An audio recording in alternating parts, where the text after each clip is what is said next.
What's going on, guys? This is Rob. I think I'm going to go to the Ultra Music Festival. Actually, I'll probably do like Miami Music Week in March of 2019. And then I'm buying tickets for the Olympics in 2020 in Tokyo, Japan. I am excited for that.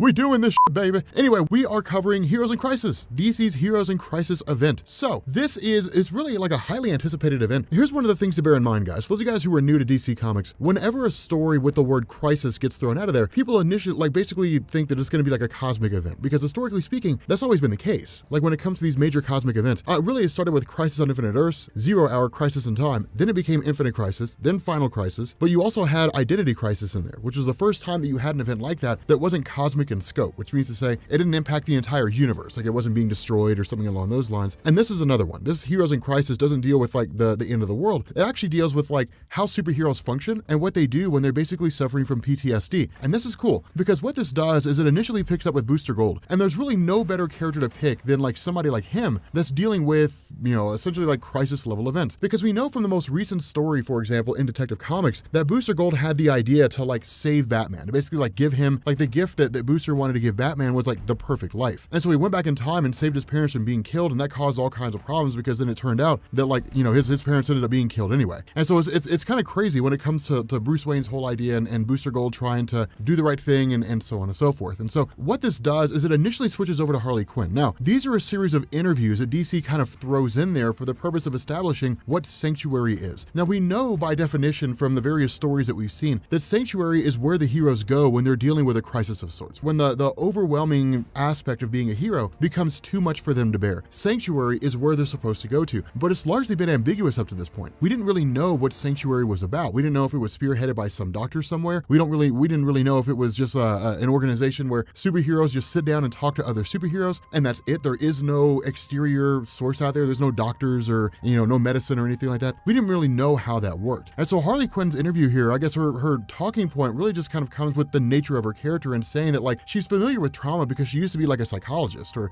somebody that worked with individuals' minds. But as she began to go crazy by virtue of the Joker, she's kind of started to switch to this idea of simply saying like these people out there with all these problems, like we should just like smash them with a sledgehammer. We should just like get rid of them, which is kind of an extreme point. But she also kind of has a breakdown towards the end. And that's the cool thing about this, because you see this sort of systematic adjustment to her character. That first she starts off confident, then she starts to use comedy as a defense mechanism, and then she starts to get to like the inner part of herself, and then she starts to cry. And so it's really one of these moments where it's like her character being broken down. And it's one of these things where like all she needed to do was just talk. And so what this does is it jumps back over to Booster Gold. And it's kind of funny because in this initial segment, there was this, this diner woman who was like, hey, there's another hero here. And Booster's like, that's not a hero, that's a villain. It's like, well, is it going to be a fight? And he's like, yes, it's going to be a fight. And it's kind of a cool thing because the way this unfolds, the way that like Tom King does this is so cool. It's like a fight that's building to anticipation, because you're talking about like Harley Quinn showing up here on the scene, and then it's just kind of like, it's only a matter of time before they fight. Nobody else really seems to know. And even Booster Gold's aware this is going to turn into a fight. Harley Quinn's like, yeah, this is going to turn into a fight. And so it's really just kind of like, when do we strike? It's one of those classic sort of like Mexican standoff scenes, for example, from like, the Good, the Bad, and the Ugly at the end. The Mexican standoff scene that lasted like 10 minutes before anybody started shooting anybody else. It was kind of weird. But at this point, we switch over to Superman, and we kind of get Superman just sort of arriving on the scene for a particular location. Now, again, the invocation of Superman in this story means that we're not dealing with like small beans here, that we're dealing with a pretty significant event. And so from here, we jump over to a guy named Blue Jay. Now, Blue Jay was a character who was originally introduced back in 1971 in Justice League of America, issue number 87, I'm pretty sure, and he was created by Michael Friedrich. Now, with regards to his character, he's kind of like Ant-Man in the sense that like he can shrink down. The difference is that he grows wings when he shrinks. But the funny thing about this is that he really just kind of says like I can control my power under normal circumstances. I'm very good at it, but as time has progressed, I seem to have lost control of my power. And so it's one of these things where it sort of feels like he has like a mental block in place. Now, Blue Jay is a pretty small time guy. I mean, he's not a big superhero, which is probably why you've never heard of him. He's small fish. But the cool thing about this is kind of,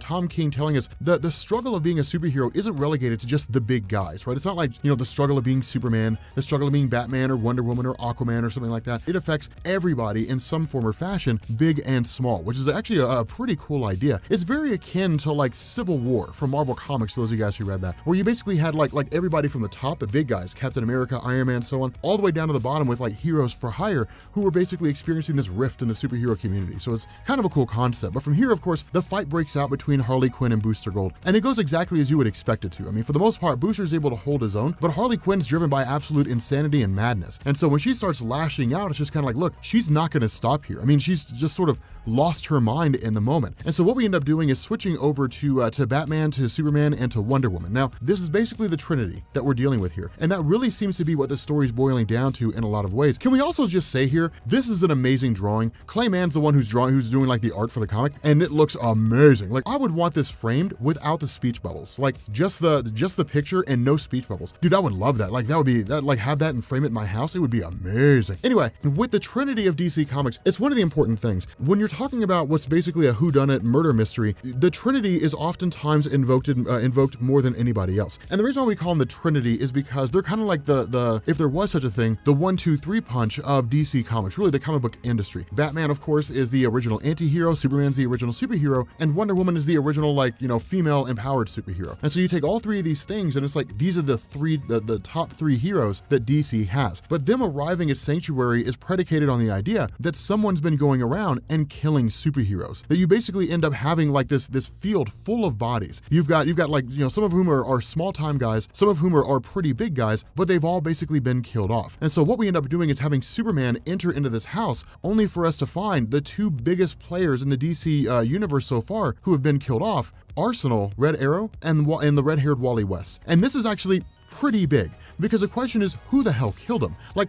it's doing this is it's kind of crazy the way Tom King does this, because you could take it a couple different ways. The fact that it's just kind of like Wally and Arsenal are confirmed dead. Like, you would think it would be like a big dramatic moment when like you end up finding out they're dead, but it's just kind of like, yep, they're dead alongside everybody else, is kind of the feeling that you get. But what this also seems to point at is that this is indicative of a much bigger picture. There's something far more significant going on here. The deaths of these characters alongside all these other, essentially small-time superheroes is really designed to say that their deaths are a byproduct of somebody out there being vengeful or what have you, but they're all superheroes. That at the end of the day, Wally West, Arsenal are really no different from all the other heroes who are out there, regardless of how small they are. They all fight crime, they all try to beat the bad guys, and they all struggle with being a superhero in their own way. That they all have their own desires, their own motivations, all the things that they regret and they suffer from. And so that's kind of the crazy scenario, is because what we're basically told here is that Sanctuary was set up by like Batman, Superman, and Wonder Woman as a place for superheroes to deal with like the process of struggling, to deal with what it means to be a hero, to deal with like the emotional toll that it takes, which is pretty cool because that's something you never really see in DC Comics, or really in comic books as a whole. And in reality, that's just a holdover from the Silver Age. That's just a holdover from like 1950s comic books. That back then, back in the day, you had superheroes who fought the bad guys and the superheroes beat the bad guys, and then the day was done, and that was it. And you might see some emotional struggle in their comics with regards to like the loss of something. For example, 1971, Peter Parker loses Gwen Stacy. 1972, I think it was, Eobard Thawne killed Iris West. And so, Barry Allen went out and killed Eobard Thawne. I mean, you have like these moments where it kind of impacts the characters, but no one's ever really dealt with the idea of like, when the hero saves the day, who saves the hero? That's the question that none of the comic book companies ever really dealt with before. And so it's really, really cool to see this happen. And so it's almost kind of crushing, because it almost seems as though the entire basis behind Sanctuary is sort of all for naught. That these people were all brought here to find a place of solace, to find a place of comfort, to find a place of healing. And instead they found death. And so it's pretty sad to see. And so switching over to Harley and Booster Gold, it's one of these things where they sort of have this conversation back and forth, and Booster Gold starts making allusions to the idea and then actually makes kind of an outright statement that Harley Quinn was the one who killed everyone. And that's what's so crushing, is it's like, you went there and you killed every single person. And Harley Quinn says, no, I didn't kill anybody. I'm not the one who's responsible for everyone dying here. The person who's responsible for that, Booster, is you. And so basically we get this kind of transition to Booster Gold himself, where he's doing his interview and he's saying like, I know exactly what you guys are about, which makes sense because he's from the future. But he's like, I know exactly what you guys are about. I know exactly what you guys do. You guys are an organization that essentially, like the overseers, the ones that help the superheroes get through their crises, are essentially robots built on Kryptonian tech that are a combination of Superman, Batman, and Wonder Woman's personalities. And so Booster Gold simply says, yeah, like, I'm here to start talking, like, I'm here for help. And so it leaves things very, very ambiguous, because we don't really know what involvement Booster Gold had here. We don't really know if he outright killed everyone, if he set in motion a set of events that led to all their deaths, if it's some villain that Booster Gold set off by virtue of being there and talking to them or something like that. We don't really know. And that's one of the cool things here is there's so many possibilities. It's entirely possible that this organization, Sanctuary, will eventually go awry. That we'll basically see what amounts to like a small time future's end, where you end up having like these Kryptonian robots that take over the bodies of the superheroes and try to destroy the world. There's any number of things that could play out in this scenario. So it's pretty interesting, and it's actually pretty cool, and it works pretty well because, of course, it creates a lot of anticipation for the next issue.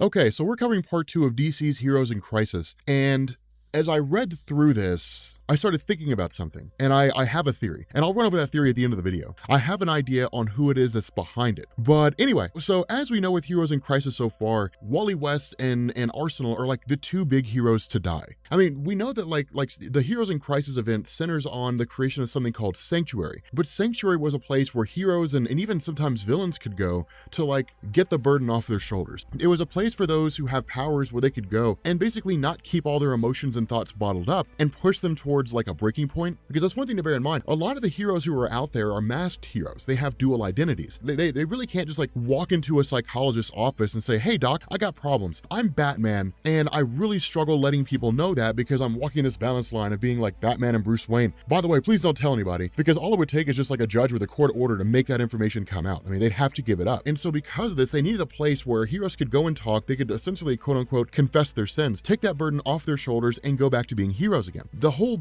basis behind this was that someone somewhere went into Sanctuary and just killed a whole bunch of heroes, most of whom we hadn't even heard of, but a couple of big names were in there. You know, again, the death of Wally, the death of Red Arrow, of Arsenal, that was pretty big stuff. And so this picking up with Poison Ivy is intriguing here, because Poison Ivy isn't so much a tried and true villain anymore as she is like kind of an anti-hero almost, that she's almost kind of reforming herself, you know, kind of going back to being a hero, so to speak, or at least becoming a hero, so to speak. And it's kind of a cool thing, because you end up having Harley Quinn who jumps in the middle of all this. Now, this is very easy to write off, but it's actually very, very important, because what this tells us is Harley Quinn was not supposed to be there, that she was at Sanctuary. We know that from the very first issue. She was at Sanctuary, but she wasn't supposed to be there. That because of the fact that she is in love, that her and Poison Ivy are a thing together, that she essentially just kind of snuck along. Not only that, we're not even really told how people are supposed to be there. That Poison Ivy's there, but we're not really told if you have to be invited or anything along those lines. Now, we'll also get another part of this puzzle, and Harley Quinn will kind of reveal how it was that Poison Ivy got there. But what ends up happening is Harley Quinn is essentially like, the way this is written, there are 2 things going on. 1, Booster Gold did it.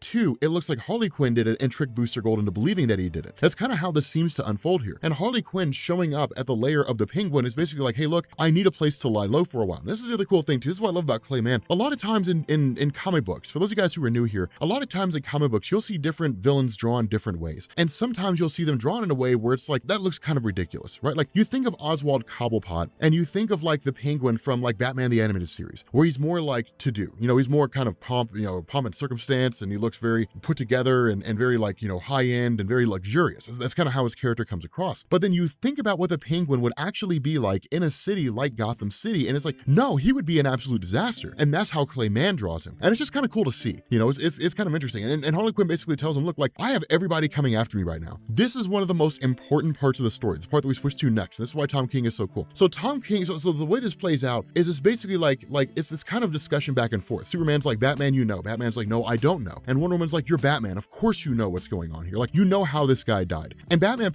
you know, picked it up right off the bat. You know, you have this guy with indestructible skin. And the whole stance is, well, somebody put something in his mouth. I mean, if he's basically like Luke Cage, you can't really pierce his skin. Then somebody put something in his mouth and made him swallow it. And that's what ended up killing him. And it's kind of crazy because Batman figuring this out so fast, you know, leads to Superman and Wonder Woman asking questions of Batman himself. Like, you're the guy who prepares for everything. You're the guy who always has an ace up his sleeve. You're the guy who's always got secrets. Like, you use this place, like you can't tell us otherwise. You use this place to spy on people. Like, sure, this was a place where various people could go and they could seek out refuge and they could spill their darkest secrets so they wouldn't have to carry those around. But you built a back door so you could watch them, so you could see what it was that they do. Now, this is really like Superman and Wonder Woman just kind of throwing things out there and really like speculating more so than anything else. But it makes sense that Batman would do that. That was the whole basis of Tower of Babel. Tower of Babel established that Batman had these protocols on how to take down each member of the Justice League that he never told anybody about. The entire Justice League felt betrayed by Batman. And it's like these offhanded remarks. Well, no, you've probably got like kryptonite in your bat belt or something like that. And Batman's like, that's ridiculous. Of course I don't. It's these cool little exchanges, because what this does is it throws into sharp relief the idea that the Justice League doesn't fully trust Batman. But then we actually end up finding out Batman himself went to Sanctuary. Batman goes and sits down in the chair. And see this, God, Tom King, man, it's 9 panels long. And it tells you so much about Batman, right? Like he sits down in the chair and he says, I've trained partners to work with me and they've become my family. And then some of them have died. And that's it.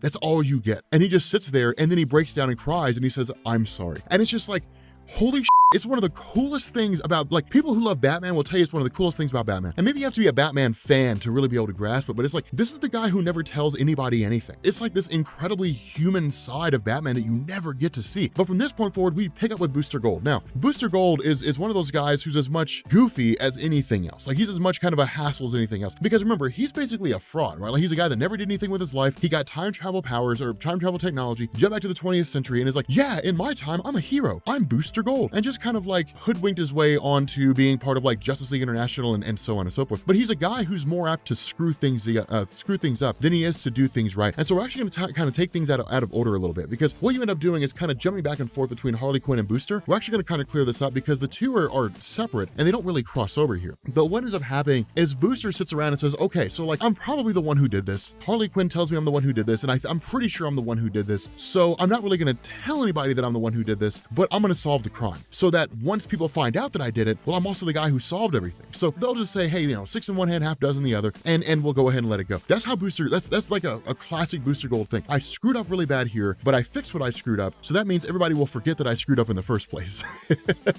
It's pretty classic of his character. And so when he goes through and he starts thinking, he's like, okay, well, there were bodies strewn everywhere. So of course, the first thing we have to do is figure out, who knows about these bodies. And he's like, if anybody in the world knows about bodies, it's Barry Allen. So I'll run to Barry Allen, I'll tell Barry Allen what's going on. Now keep in mind, Barry Allen doesn't know about Sanctuary, at least not to the extent that Booster Gold does. And for those of you guys who saw issue number 1, you guys, if you guys read that, you guys know what Barry Allen doesn't know. And so when you have Booster Gold show up here and start talking to Barry and say, hey man, look, I need you to tell me what's been going on. Like give me the information you did about the autopsies with the bodies of Sanctuary. Barry's like, what the hell are you talking about? The whole time he's fighting some villain. He's like, what the hell are you talking about? He's like, you remember what happened, man? Like, you know what happened? Like everybody at Sanctuary died. And like, Barry doesn't know. He had no clue that Wally West died. And the whole time, Skeets, the robot of Booster Gold, is like, dude, shut the hell up. Stop talking, because if you do, you're gonna spill the beans to Barry and he's gonna lose it. And the whole time that Booster's saying this, he's like, I'm pretty sure I'm the one who did it, And so just by connecting the simplest of dots, hey, Wally West is dead at Sanctuary and I'm pretty sure I'm the one who killed him.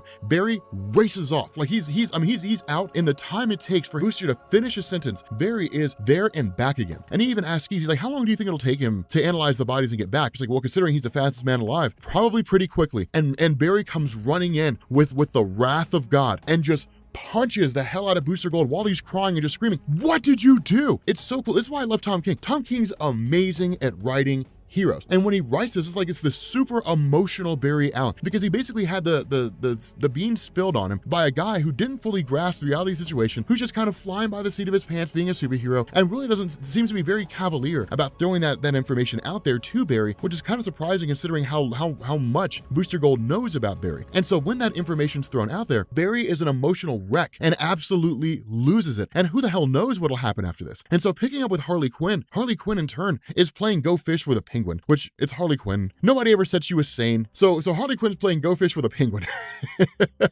Enough said, which leads to the arrival of like Superman, Batman, and Wonder Woman. The Trinity basically busts into the scene and say, hey, look, we have questions, we need to talk. And Harley just like it's almost like she prepared for this, because she basically says, look, like it's crazy and there were bodies everywhere, and just kind of like losing her mind, and it's just, oh my God, it was so insane. And it was just this overwhelming thing, and makes her way up to Wonder Woman, which is a smart move, because Wonder Woman would be more likely to forgive Harley Quinn than Batman or Superman, because remember, Wonder Woman sees the various female superheroes out there as her sisters. So she's not going to just automatically lash out. She's going to listen first. But this is the cool thing. Harley Quinn makes her way up to Wonder Woman, and when she does, she snatches the lasso of truth, steals it off of Wonder Woman, and in turn uses her acrobatics, jumps out of the way, knocks Wonder Woman out, and then lashes it around Batman, takes him hostage. And this is cool because Harley Quinn knows Batman. Like, she knows how Batman functions. When she wraps it around him, she literally asks the question, is there anything that you have on you right now that can be used against the Justice League? And Batman's response is, like Superman's like, no, he doesn't. He told me he doesn't. Wonder Woman's like, no, this is,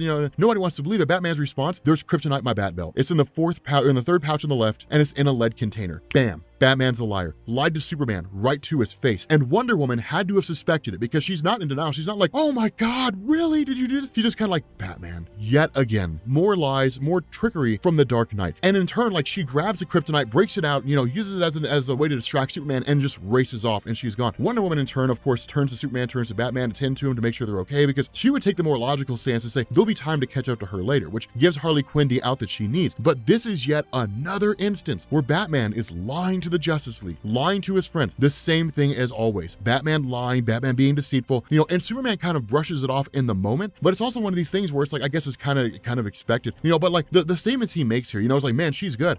She's as good as you are, Batman. She's as good as you at tricking people, lying to people. It's kind of crazy because Wonder Woman's just like, this is not the time for this. This is not the time to get into a pissing contest and to argue and bicker and so on and so forth. And then suddenly Superman picks up on what's going on, that Barry Allen has Booster Gold, that Barry Allen has taken Booster Gold, which means Barry Allen now knows what's going on. And so this is when you basically pick up with Harley Quinn when she's on the top of a bridge in Gotham, and she starts talking about Sanctuary. And this is a cool thing because what she says here is, she says, I shouldn't have done all the things that I've done. Like, there's so many things that I shouldn't have done. She says, I shouldn't have let anyone hurt you. I shouldn't have followed you to Sanctuary. So like, I should not have let anyone kill you, Poison Ivy. I shouldn't have told you about Sanctuary. I shouldn't have loved you. I shouldn't have met you. I shouldn't have done all the things that led up to this moment, basically. That Poison Ivy was told about Sanctuary. And so it seems as though Sanctuary had an open doors policy, that you didn't have to be invited, that it wasn't only a limited number of people, it was for anyone, which lives up to the charter of Sanctuary as it had been explained so far. Anybody can come in here and anybody can confess their sins. That's what this place is for. And so it's kind of nuts because then you switch over to the Daily Planet and there's this package that came in for Lois Lane. Like, it's basically written by Arsenal saying, here's the whole basis behind Sanctuary. Here's what this whole place is about. Here's what we do here. Here's how all this stuff works. And if any of us should die here, just know that it was done by the Puddlers, or at least the package itself was signed by the Puddlers. And so it's just kind of like, wow. I mean, like, there's these hidden hands behind all this. And so this is when things get really, really, really crazy because because here's the thing you have to remember, all these confessions are being made to computer systems. And if these confessions are being made to computers, then it stands to reason that all the information would be deleted. That's what Batman says in the story. No. This whole thing is there. People confess their sins in 24 hours. It's deleted. So you can say anything you want to. What you'd have here is you have Superman who sits down and says, I'm Superman. I'm Clark Kent.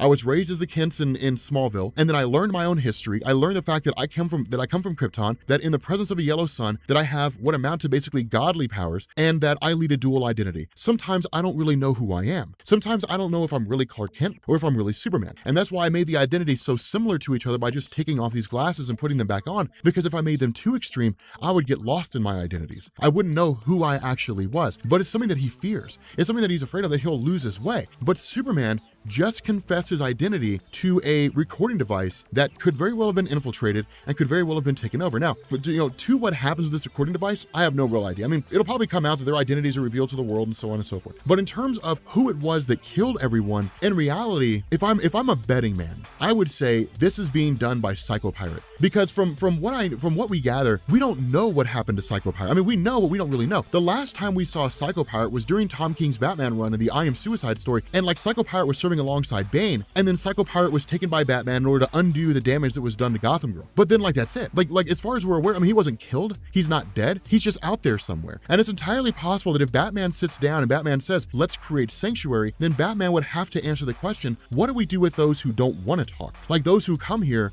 but then they get hesitant and they walk away. How do we get them to talk? And Psycho Pirate can do that. He manipulates the emotions of others. But it makes perfect sense to me that Psycho Pirate is the man standing on the other side of these recording devices. The recording devices are just recording devices. But who knows? But like, I feel like Psycho Pirate would have a hand in all this. That he would be what amounts to the therapist, the person manipulating, emotionally manipulating people into letting all their emotions out. Either that or it would be like Psycho Pirate and Hugo Strange, who were like, Hugo Strange is in the shadows behind the scene manipulating Psycho Pirate or controlling Psycho Pirate, telling him what to do. Psycho Pirate does that and no one knows that Hugo Strange is behind it all. There's a lot of things that could be going on here. And the only reason why I even think about Hugo Strange is I think about that old story from Batman, the old Steve Englehart run, which they did in Batman the Animated Series, where Hugo Strange was basically learning people's like darkest secrets and then blackmailing them and like paying him money or doing him political favors. Again, there's any number of things that could go on here. Okay, so getting into Heroes in Crisis Part 3, what I want to do here is I want to kind of switch up how we would normally record this, which is to say normally we would go through the way the book's written and kind of call it a day. The issue with this is that the way that Tom King does this is it's literally like the first page is Lagoon Boy, the second page is Wally West, the third page is like Booster Gold, and then it goes back to Lagoon Boy, then it goes back to Wally, then it goes back to Booster Gold. And so what it does is it would create all kinds of weird issues when we're trying to record this. And so what we're going to do is we're going to split it into segments because really it focuses on these three characters, on Wally, Booster, and Lagoon Boy. And the first person I want to focus on here is the segment about Lagoon Boy's character. Now, as he's going through here, he's basically being shot with a laser consistently. But remember, the nature of Sanctuary is that it's designed to be a place of healing, a place for people to kind of move on past whatever struggles they have and then go back to being a hero. You know, it's kind of like a rehab clinic to a degree, but more like a trauma clinic. Now, the important thing about this is that with Lagoon Boy seeking this out on himself, initially we didn't really know why this was happening, but then Tom King goes through and kind of gives us an explanation about Lagoon Boy and actually draws on former instances of his character. And so to sort of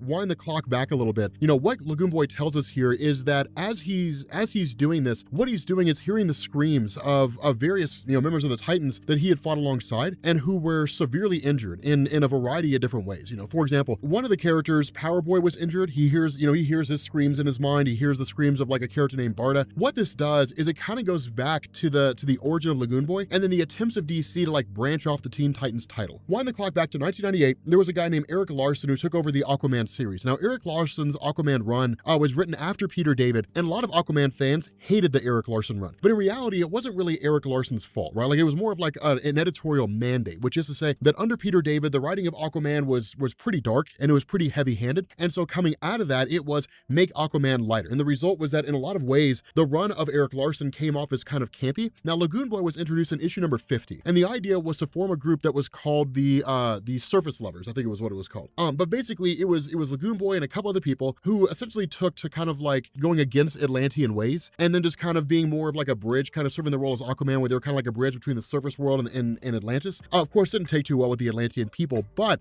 for Lagoon Boy himself, he actually has no origin in DC Comics, as far as I'm aware. He was just there one day, and the reason why no origin was given, if I were a betting man, I would say is because the run of Eric Larson wasn't very well received, which means that Lagoon Boy was not very well received. Now that goes into the Teen Titans special, which I want to say was written by Chuck Dixon, although I could be wrong, but it was Teen Titans East. And Teen Titans East was designed to take the normal Teen Titans team and then create like a secondary team that would basically function in a different capacity, but would still follow the Teen Titans brand, would still have teenage superheroes. But basically you had this new Teen Titans team that was formed, and then like right off the bat, they go against the kids of Trigun who basically wreck them all. And that's the experience that Lagoon Boy's talking about when he talks about hearing their screams and different things like that, being shot with a laser, and so on and so forth. That's what he's enduring here. He's constantly doing it to himself. And the reason why is because with a laser passed through him and put him in a comatose state, so on and so forth, his idea is if he endures being shot enough times, eventually it won't affect him anymore. And so the screams will stop in his head. That's the kind of treatment he's going with here. Now, that's the important thing about Sanctuary, is Sanctuary does not really seem to have any true doctors, which is to say, it's not as though they go in there and then they're diagnosed and then they say,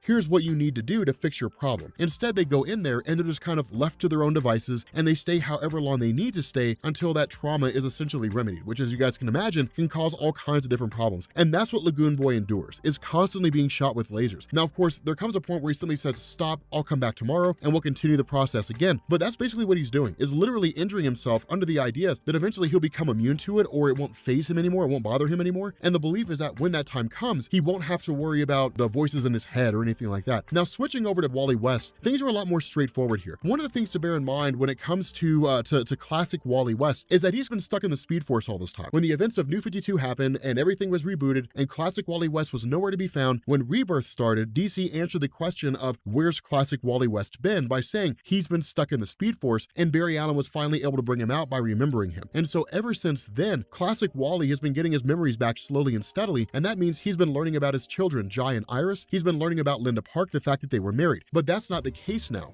By whatever manner and whatever means, presumably due to the actions of Dr. Manhattan, everything Wally West knows has been changed. And so where you can't just run to Linda Park and say, hey, we're married and we have kids, and expect her to kind of be on board like, oh, that makes sense. That's not going to happen. And so what he's been doing here is basically trying to like figure out, or at least try to find some way to kind of cope with his existing environment. And so what we end up finding out is that what he's been doing is basically recreating his life inside of Sanctuary, where he has Linda Park who runs out to greet him, where he has his kids, Jai and Iris. He has the life he always wanted. And so one of the cool things is that he and his kids, the Tornado Twins, actually end up facing off against Captain Cold. And that's kind of like reliving the memories, reliving the way things used to be. Now, in reality, this is a good way of coping with things, but I feel like what Tom King is hitting at here is that this can be a very, very dangerous thing. And the reason why is because there is such a thing as getting lost. In any scenario that we're in, there's only ever two circumstances that we face: the reality as things are and the way that we would like them to be. And oftentimes, if we allow ourselves to get stuck in the way that we would like them to be, we get trapped there, we never fully recover. Like we never come back from there, right? Because I mean, like, why would you? It's like Star Trek, the Star Trek Generations, right? While the movie was terrible, they had this really, really cool concept called the ribbon. And basically, if it passed over you, you were yanked into a place called the Nexus. And you essentially repeated the best moments of your life, presumably for all eternity, or at least for however long your body held out. But if you were given the opportunity to relive the best moments of your life, why wouldn't you take that opportunity? And if you were given that opportunity and you did take it, what's to say you wouldn't get lost? And that's the issue with Wally West here. Wally West is living in a life that doesn't exist anymore. And living in this life that doesn't exist anymore, he won't want to leave, or at least it seems like he won't want to leave. And so in response to that, how can you yank somebody from perfection? How can you yank somebody from absolute tried and true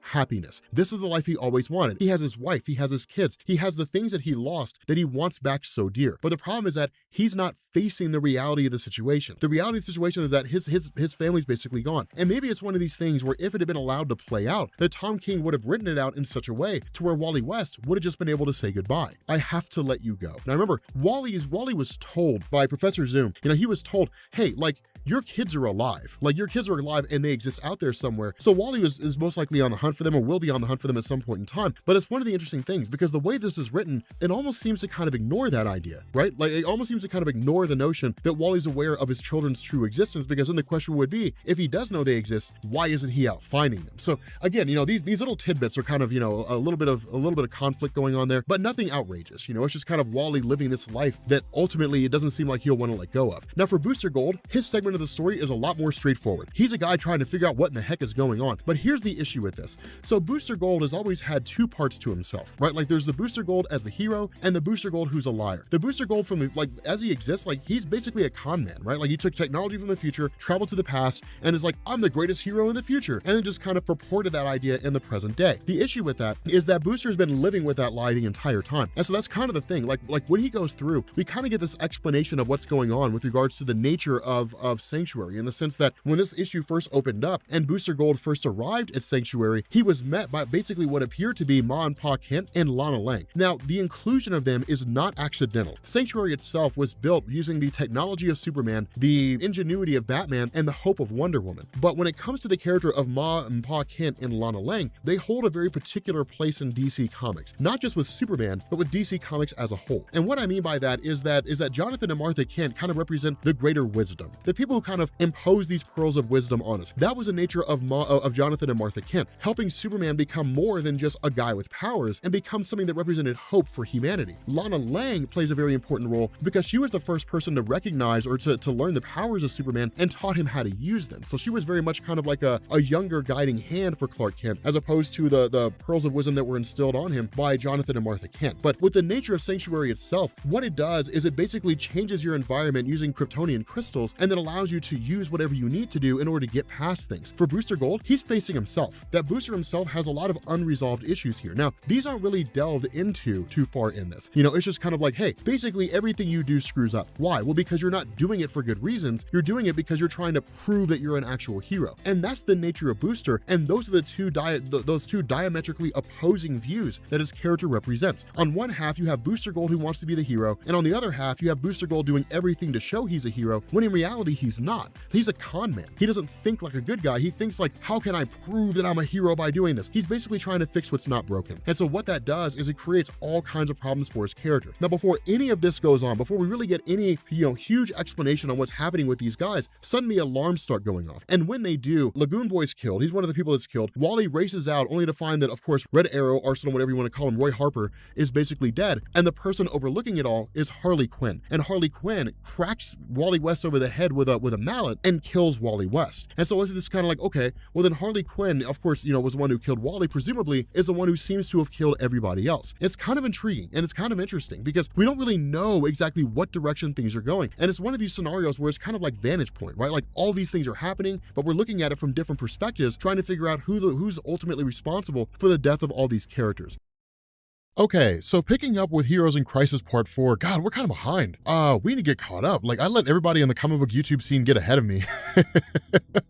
Now I have to crush them all with my uploads. Okay, so getting into Heroes in Crisis Part 4. So this is kind of cool because one of the things to bear in mind, again, kind of getting back into this Heroes in Crisis thing, this is designed to show the side of the superheroes that we don't see, right? So like, it's really similar to like Civil War. Right? For those of you guys who never read Marvel Civil War, of course, it was a big calamity, the superheroes versus superheroes. But what made it cool was you saw like small little moments where there were different heroes like Tigra who were like, I cannot afford to be a college kid and a superhero at the same time with my identity out there in the world. And if I have to choose one, I'll choose to go to college. And so like, they would quit. And so it was like these small little things. And that's what's cool about Heroes in Crisis. Initially, this picks up with like Tempest, who's basically drunk in a bar and just kind of rambling on and going on about nonsense. It's not designed to really say like he's endured like a huge shock or anything like that. It's designed to show these heroes at their worst, when they're at their lowest points. Because what this is designed to do, what the whole concept of Hero in Crisis is designed to do, is to humanize the heroes even more than they already are. To basically say like, whenever you go and buy a Batman book, all you see is Batman fighting one villain after another. But what happens between the panels? Like, what happens between these issues? What's Tempest doing? What's Superman doing? What's Batman doing? What are they doing between these conflicts? How are they coping with like all these major events that are going on and so on and so forth? That's what it's designed to focus on. And that's why it's so cool, because what we end up doing here is we switch over to Booster Gold. Now remember, Booster Gold was the person who was basically on the scene when like the whole event of really like the deaths of all these superheroes went on during Sanctuary.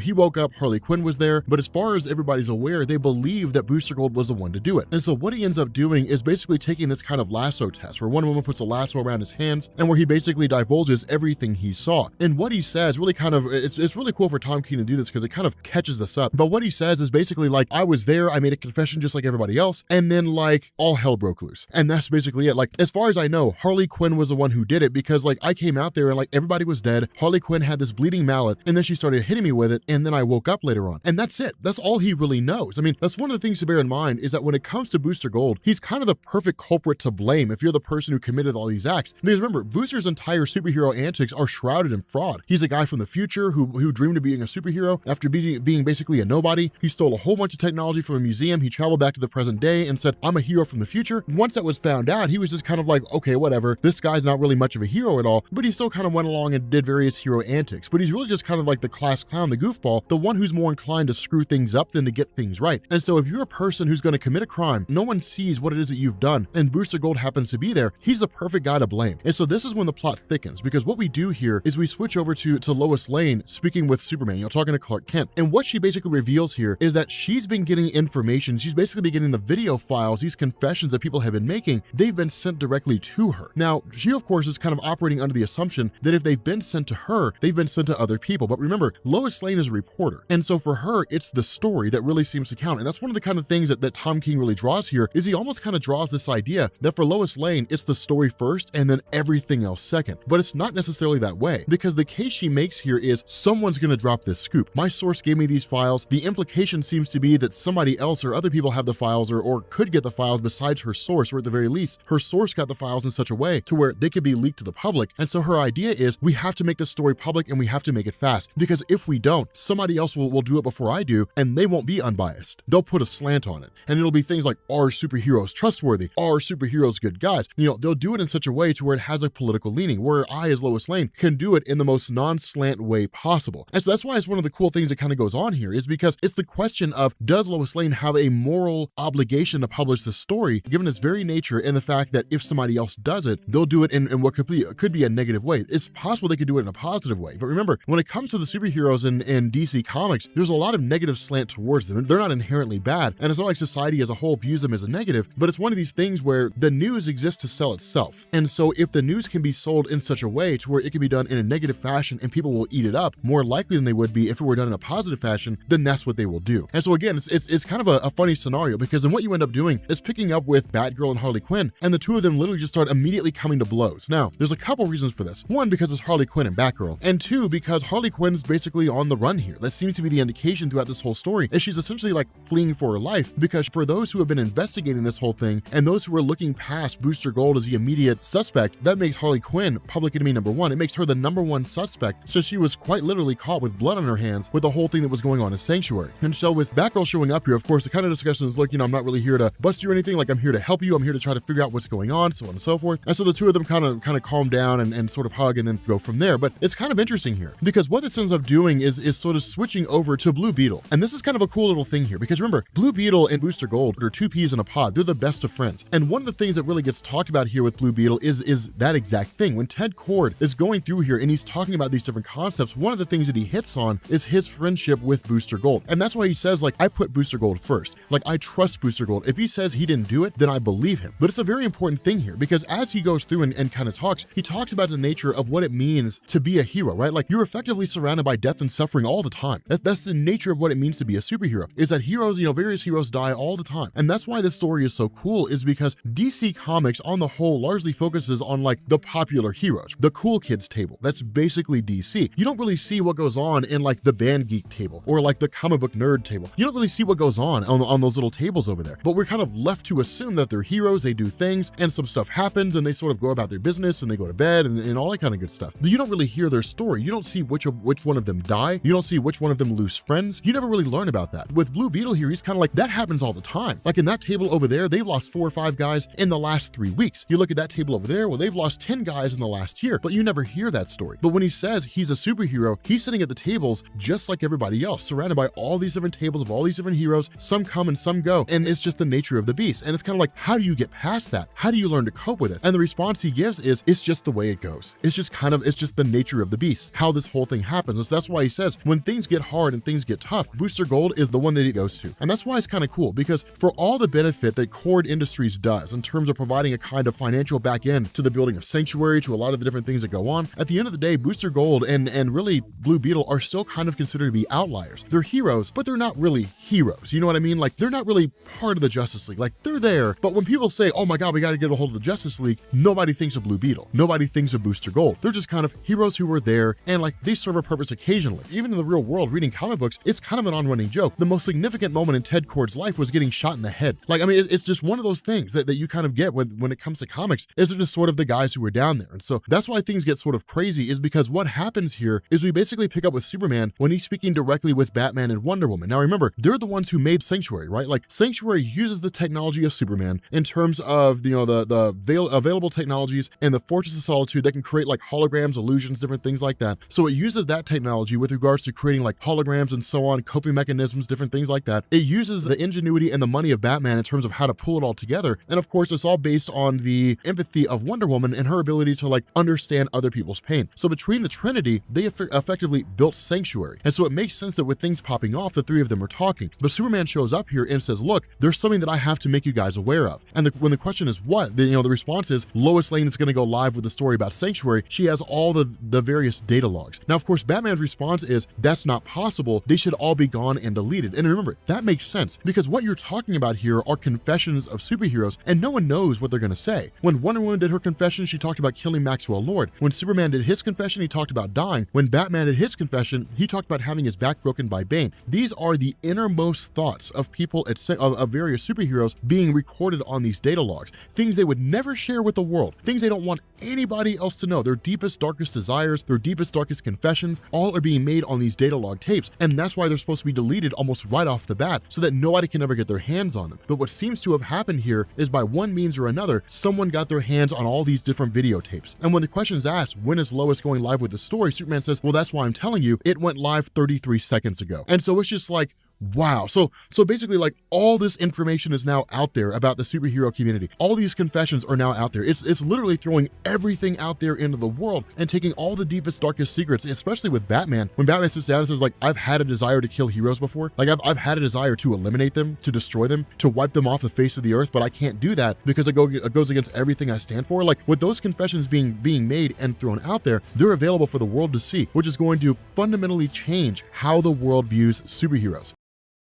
Okay, so continuing on with Heroes in Crisis Part 5, this really deals more with like the aftermath, and it's almost kind of like Superman's appeal to humanity. Now, there are a couple things that go on here, but again, there's only really like two big takeaways from all this. There's only really like two big moments from this whole thing, but I like the way that this is done because I feel like Tom King uses the nature of Superman so exceedingly well. So when it comes to Superman in DC Comics, this is a very important thing to remember here. Superman is a contextual character, and what that means is that people's enjoyment of Superman comics is relative to how he's written. And while you would normally say that about a bunch of other heroes, for the most part, you can really get away with a lot of things with a lot of different heroes. With Batman, you can tell really dark and gritty stories like Batman Endgame, and you can even go back to Steve Englehart where the Joker was like dark and comedic. And you can go into those different aspects. Teen Titans, you can do a lot of teenage drama, or you could do happier stories. There's a lot of shifting around that goes there. But for Superman, he's not really that flexible. And the reason why is because of how long he's been around and what he stands for. Mark Waid did this really good interview years ago.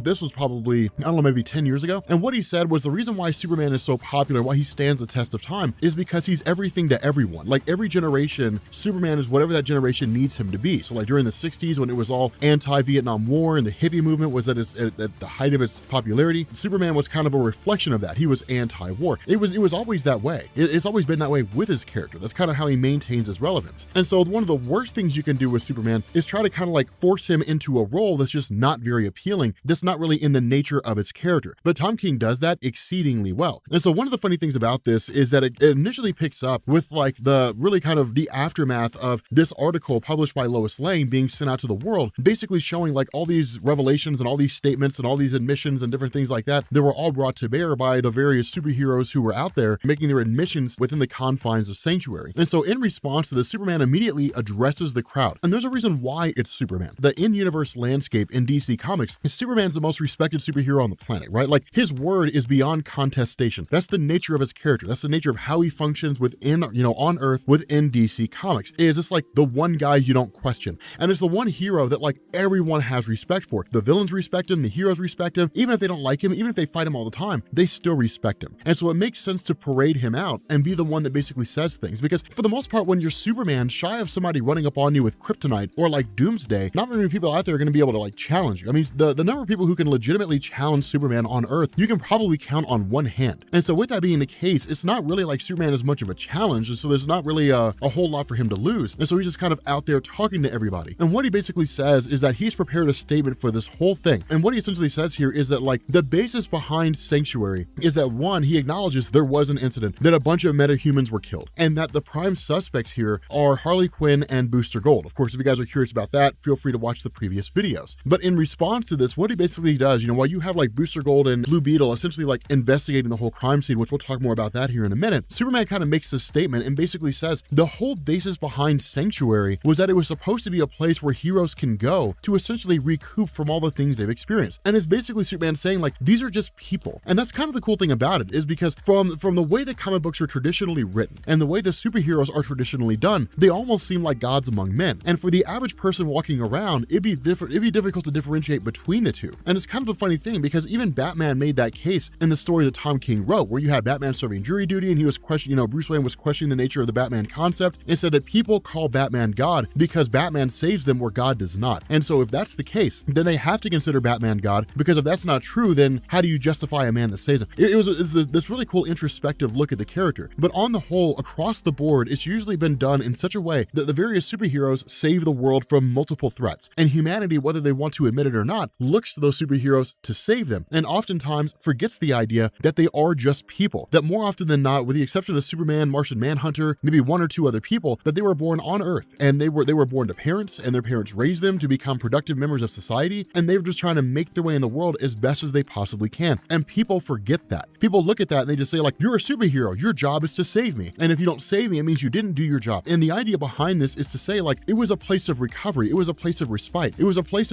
for these people, for these heroes to go and to basically recover from the various experiences they've had, because they can't bring that to your attention. And they can't bring that to your attention because that shows weakness. Superman can't get up there and basically start crying and showing all manner, because people will lose faith in him. If you show people that God can bleed, they will lose faith in him. Like that's the idea behind it, is that like if Superman or one of these metahumans got up there and started crying or started showing vulnerability or emotion, that ultimately people would begin to lose faith in them. Well, if they're this weak of a person, how can we rely on them to save us? How can we rely on them to be there when the times are the absolute toughest? And so with that being the case, they needed a private place where they could go to. They could spill their darkest secrets. They could tell everything that they ever wanted to get off their chest, and it would immediately be deleted. It would immediately be removed, and that would never really be the case anymore. It's kind of an interesting thing, because Superman even asked that question. He says, if this is a place that people went to, if this is a place that they went to in order to find some measure of respite, some measure of solace, does that mean that they are now unworthy because of the fact that they are human? They do need to find some way to let all this steam off, because they're not gods walking on Earth. They're just people who happen to have fantastic powers. Does that somehow make them unworthy? Does it make them people who are somehow not capable of being effective? Not only that, because of the fact that it brings them back down to base level, and because of the fact that it returns them to being perceived as humans in the mind of humanity, well, humans are fallible. Humans screw up. Humans do stupid things. People say and do things all the time that they would normally never say under any normal circumstance, but in the height of emotion, suddenly logic goes right out the window. And when that's the case, how do you in turn justify that when you've got someone like Superman? What happens if Lois Lane dies and Superman has an emotional crisis? Well, then you run into injustice. And so that's the kind of scenario that's being presented here, is what happens when those who were deemed as infallible with the power of God suddenly become fallible and emotional. Well, then suddenly the world could be turned upside down. The world could just be left in a total state of catastrophe. And that's the whole point that Superman's making here, and that's why it works so well, is because he basically says, these are people from different countries, different walks of life that I've watched day in and day out face off against threats that most of you guys couldn't even imagine, let alone see. I've seen them achieve insurmountable things. I've seen them do things that are astronomical. I've seen men and women who can tap into nature itself. I've seen those who can use the power of animals. I've seen gods who ascend from the oceans in order to try to make peace with the surface world and literally try to bridge the gap between these two things. I've met aliens from outer space. I've met other Kryptonians where I thought I was alone. I've met all these different people who come from all these different facets of what you would call the superhero community, but at the end of the day, they're still just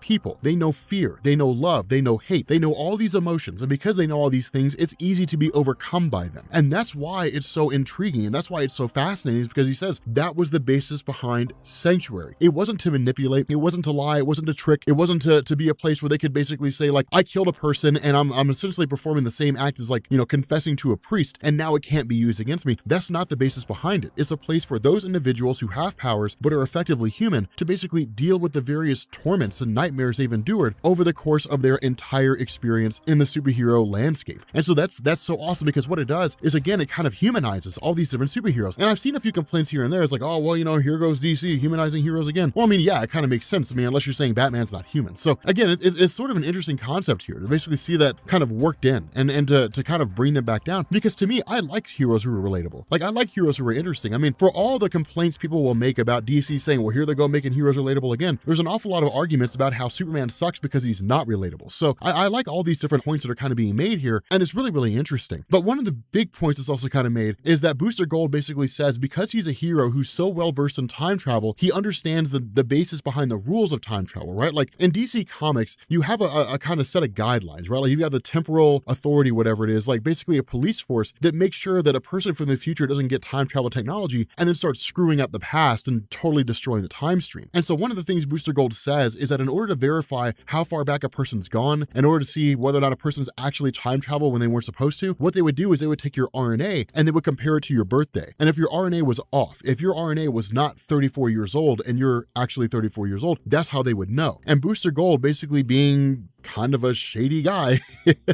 has had to essentially understand this concept in order to find ways to work around it. And so when he and Blue Beetle were like investigating all these different things, what they basically discovered here is that the body of Wally West is essentially 5 days old. That something's not right. That there's something going on in this bigger picture. Things aren't really what they seem to be. Now, Tom King makes this exceedingly vague. He makes this incredibly vague, and he does that intentionally because we don't really know how this is going to go. We don't really know where this rabbit hole leads to, but it's really intriguing, and it's actually really cool because it's one of these things where, like, it's effectively Tom King saying not everything is what it seems to be. Not everything is what it appears to be. And again, like, as the story goes on, we'll essentially begin to learn more.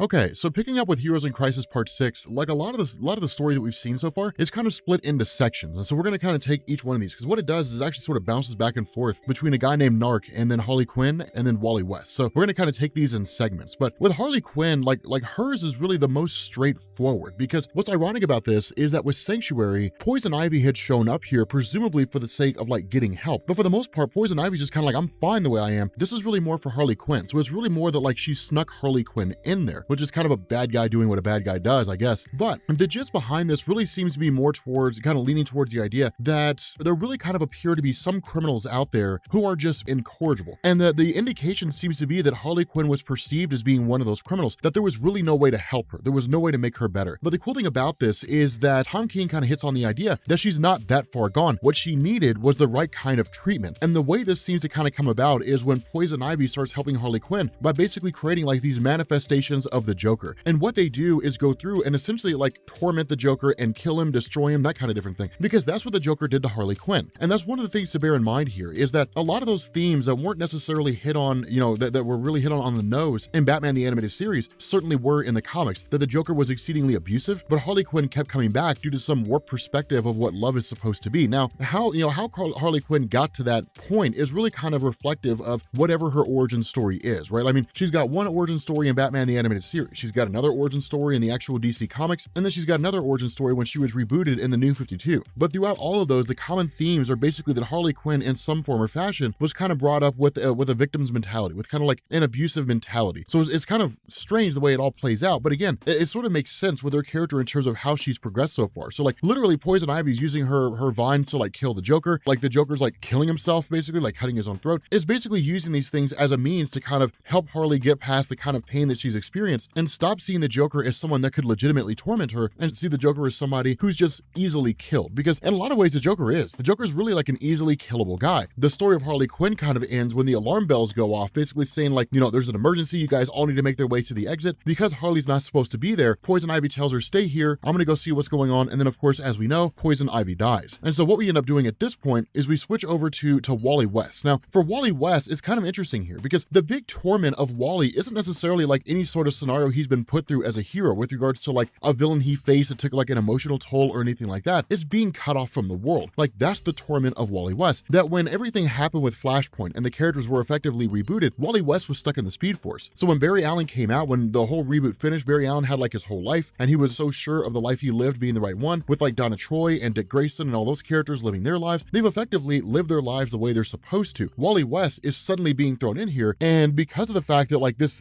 huge event of Flashpoint happened and nobody remembers what happened before the events of Flashpoint, Wally's mindset, being he's one of the few who does remember, is like things aren't the way they're supposed to be. He's not married to his wife. He's not married to Linda Park. He can't find Jai and Iris, his kids. So in his mind, like the world's literally in shambles. And for a brief moment, when Barry Allen basically realized who he was and Barry Allen brought him back, it was kind of like, hey, like everything's going to go back to the way it was supposed to, only for us to find out that it's not. Now it's kind of interesting that the way Tom King does this, because in reality, Tom King doesn't really do anything to change the nature of Wally West. What he does is he uses the story to frame the perspective of Wally West in a slightly different way, that it really is just kind of a crushing situation, that there's no going back, that's kind of the fear and really the basis behind Wally West's life right now. He can't go back to the way things used to be. And that's kind of the cool thing about the Heroes in Crisis story and the nature of Wally, is because when Superman embraces him and says, hey man, like you're back, and when Nightwing embraces him and Donna Troy embraces him and Roy Harper embraces him, they keep saying like, you're back man, you're the embodiment of hope. But the question that Wally has is, how could I be the embodiment of hope if I'm hopeless? And that's kind of the cool scenario here, is things change, the world moves forward, you've got to change with the times. And so it's kind of a cool little thing, because when of course all that begins to go down, when all that begins to happen, basically like Wally, despite the fact that he's basically surrounded by the Titans, despite the fact that Superman knows who he is because Superman knows how things were before the events of Flashpoint,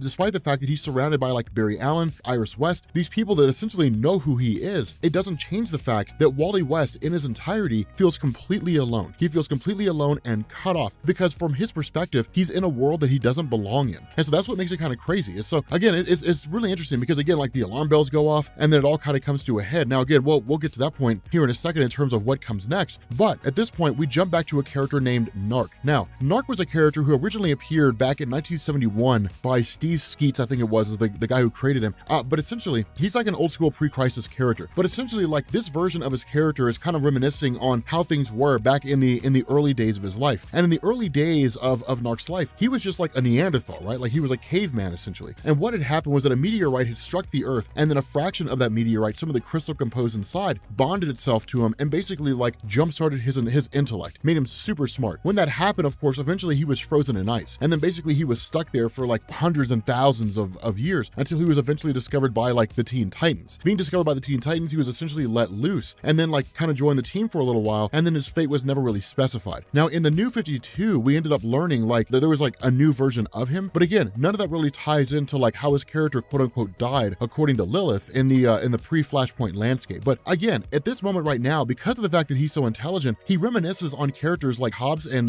Rousseau. Now Hobbes is basically talking about Thomas Hobbes, and Thomas Hobbes was this philosopher that had this really dark perspective, right? Like he considered the nature of humanity to be a perpetual and permanent war of all against all. You had something called a state of nature. There was no ordered government. It was just kind of humans, really more of like what passes for nomadic tribes, just kind of making their way. But it's essentially a state of nature, no ordered government of any kind. Thomas Hobbes believed that because resources are finite, that resources basically have to be preserved. But the only way to really preserve those resources is to create what was called the Leviathan, which is essentially like an ordered government created by whatever society exists at the time. And so again, like there are a lot of other themes that go into it in terms of like abuses of power. If a king abuses his powers, it's just the way it goes. There's really not a whole lot you can do about that. I mean, you can try to overthrow the king, but a new one will take his place, and then he may be just abusive as well. It's the price you pay to maintain some kind of like order and structure in society that you can't have it all. But again, Thomas Hobbes was very dark and very bleak. But at the same time, when Narc is kind of talking about his life, he says there was a lot of freedom back then. Like in the early days of his life, there was a lot of freedom, that a man really just kind of lived by the sweat of his brow. That's all it was. You know, that he fought with nature in order to kind of maintain his role among nature itself. You know, and that's when he kind of begins to go into Jean-Jacques Rousseau. And Jean-Jacques Rousseau is a philosopher who compared the modern day to the state of nature, and basically said state of nature was better because people had actual freedom. That there really is no freedom right now. There's freedom insofar as your ability to make decisions, but your ability to make decisions is predicated based on like societal structures, right? So like I'm going to tweet, but I have to make sure I don't tweet the wrong thing, otherwise I could lose my job 10 years later. I mean, it's that kind of, it's not really freedom per se. You can't say anything you want to. You can't do anything you want to. You're limited by like the rules of society, by the scope of the society that you live in. And that's really kind of what Narc hits at, is he had absolute freedom back then. That the only real rules of society, the only real rules of the world he lived in was survival of the fittest. That he needs to eat, but another Neanderthal needs to eat. And so where he tracks down the kill, another Neanderthal will run up on him and try to take it. And basically whoever's the strongest kills the other and then gets to feast on the animal they killed. That was the rule of nature. It was the law of the land. Those who were strong enough to survive are the only ones who deserve to survive. So again, it's a little bit darker, but again, like there's a lot of themes of freedom that go in there. And it's kind of interesting when you look at it that way, because Narc kind of has a point that like back in his early days, it really was just freedom. He was free to do whatever he wanted to live his life however he wanted to. There were no bounds there. There were no limits there. The only limits imposed on him were the physical limits of his body at that point in time, the limits of where he could travel in terms of what's too cold, what's too hot, and the limits in terms of what his mind could comprehend. And that was it. Everything else he could do whatever he wanted to. And imagine that kind of freedom. Imagine the freedom to go where you want, when you want, how you want, to say anything you want to. Like imagine that kind of freedom, and then compare that to the modern day and look how free you're really not. That was kind of the argument of Jean-Jacques Rousseau. You're not really as free as you believe. You're as free as you've been told. And so it's really kind of a cool comparison between these two different philosophies. But again, like, you know, the alarm bells go off, Narc ends up making his way off and basically says, hey, look, maybe I'm kind of overthinking it all. But at the same time, like that's when everything kind of begins to unfold. Again, when like all these different superheroes end up getting killed on the grounds of Sanctuary. And so that's what we basically end up finding out. Booster Gold was the one who killed Wally West, and presumably Booster Gold was the one who killed everybody else. That seems to be the case here. And so it's kind of interesting, because what it sort of hits at is that when Harley Quinn had shown up there with a blood-splattered mallet, that mallet was actually her like smashing the Joker. At least it seems to be that she was killing the various duplicates of the Joker that were being made in Sanctuary as a way to basically heal her wounds. She wasn't actually going through and killing superheroes. The actual killer here seems to be Booster Gold. So again, it's pretty interesting, and it's really, I really like the direction that it's taking in terms of how the story is unfolding. Okay, so we're getting back into Heroes in Crisis in part 7, and this is one of the things that I love a lot about the Heroes in Crisis story, is it's more of like a philosophical story, right? And for some people, that doesn't really do it for them, right? Like for some people, they like action-packed stories, like fighting and the traditional comic book story kind of tale. But the way that this is done by Tom King, it's really more of like a philosophical look at heroes, right? Like it kind of removes the action to a degree. I mean, it has some in there, but it's more of just the philosophical look at things. And a lot of this, really the biggest part of the story focuses on Wally West, because in reality, reality, like, Wally West is the character that I think a lot of people were, at least at the outset of DC Rebirth, the most intrigued in, and even during the events of New 52, right? Like, Flashpoint happened, New 52 kicked off, and then Wally West was nowhere to be found, and everybody wanted to know where, like, classic Wally West went. We got a rebooted version of his character, but some fans reject that, other fans embraced it, and the result was that, on the whole, people were just curious where the red-haired Wally West went. And so when he came back, then it was suddenly like, okay, well then how do we make this work? And that's really been like the whole nature of his character. And even up until now, even through like Joshua Williamson's Flash run, all the way up until now, this really kind of seems to be the point where it focuses the most on like the experience of Wally after essentially having come back. Now, there are a couple of things that go on in here. There is Booster Gold, there is Harley. It's not really essential, I don't think. It may be that later on it is, and if it is, then we'll kind of come back to it. But for the most part, a lot of this focuses on Batman, Barry Allen, and then of course Wally West. And initially this kind of picks up with like Wally West's introduction into Sanctuary, the idea that he's really kind of hopeful here. And that's the cool thing about this, is that you can sort of see this transition as the story goes on. You see this kind of transition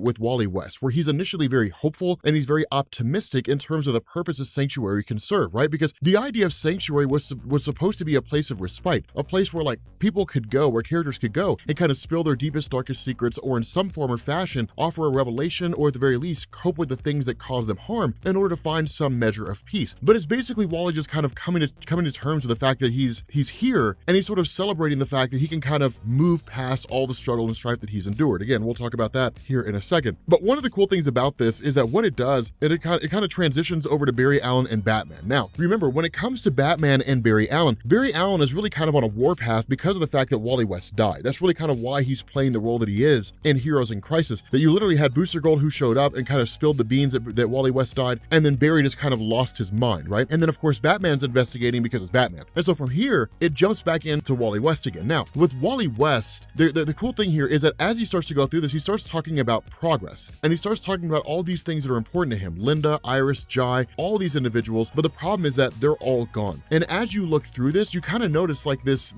difference, this kind of shift. It's not a huge shift, but this kind of shift. He's not as optimistic anymore. He's not as hopeful anymore. It's only his second week, but he's not as hopeful anymore. As time passes, he seems to lose more and more hope. But the whole basis behind this is the fact that everything he knows is gone, right? Like, that's the whole thing behind Wally. Imagine, for example, that like you woke up tomorrow and like none of your family knew who you were. Everything you know, everything of value to you has vanished. No one knows who you are. Now, that's the issue that Wally West is in. Now, conventional wisdom would say, well, then just tell them. Just walk up there and just tell them. But how do you tell them that? How do you walk up to a person who, as far as they're aware, has never met you, has no idea who you are, and say, we had a family together? They're going to think you're crazy. Not only that, from the perspective of Wally West, one of the things to bear in mind is he's a tried and true hero. And so when that's the case, he kind of has to ask himself the question, is it really better off for Linda Park to know the history between herself and Wally? There's no guarantee that she'll do the same thing Iris West did. When Barry basically revealed everything to Iris and said, hey, we were supposed to be together, and when basically Iris learned everything about Wally, that, hey, like, I'm your long lost nephew, and basically like I've been stuck in the Speed Force and all that, there's no guarantee that Linda would react the same way as Iris. Where Iris embraced Wally, Linda could rebuke him. Would Wally be able to withstand that? And would it be better off for Linda, or is it better to just kind of leave her be? And so from here, again, it kind of shifts back to Batman and to Barry, and they're literally running through like all the safe houses that Booster Gold and that Ted Cord Blue Beetle usually stay at. And it's kind of a funny little exchange here. Like, Batman's like, hey man, you could just use the Bat Radio. Like, instead of like running all over the place and then running back every time he visits somewhere, run to Australia, run back, run to Berlin, run back, you can just use the Bat Radio and tell me you haven't found anything. And Barry's like, yeah, but like I'm faster than the Bat Radio. And Batman's like, well, I mean, I'm not so sure about that, but I guess if it's done on the right frequencies, I could be wrong. For the first time that I'm aware of in DC Comics, Batman admits that he could be wrong. But, kind of going into Wally West, getting into his second week here, this is really, really cool, because what it does is it kind of refreshes, I guess really Wally's kind of origin story. It's basically explaining everything about his life. And it's kind of like, hey, look, I was a hero since I was a teenager. I modeled myself after Barry Allen. Barry Allen died and I became the new Flash. But the cool thing about this is Tom King kind of relies on us as the reader to sort of know these little tidbits of what kind of goes on behind the scenes, right? Like, you had Barry Allen as the Flash, who ran all the way up until Crisis on Infinite Earths, and Wally West was Kid Flash. And then Barry Allen died during Crisis on Infinite Earths, or at least it was believed he died. And then during the events of Final Crisis, it was revealed that he was stuck in the Speed Force. But for all intents and purposes, post-Crisis, Barry was dead. And so during that time, Wally West stepped into the role of becoming the new Flash. And in the early stories under Mike Baron, it was all about Wally West basically being under the shadow of Barry. Can he ever truly be as good as Barry? Can he ever really be the great kind of Flash superhero that Barry Allen was? Constantly comparing himself to Barry Allen. It wasn't until Mike Baron left the title and Mark Waid took over that suddenly it turned into, okay, let's start focusing on the expansion of Wally. It was a natural progression. Once Wally had kind of stepped into his role as being the Flash, accepted his role as a hero, then we started getting stories like Terminal Velocity. We started getting stories like the return of Barry Allen, which was the basically post-crisis origin for Eobard Thawne, the Reverse Flash. We started getting like all these different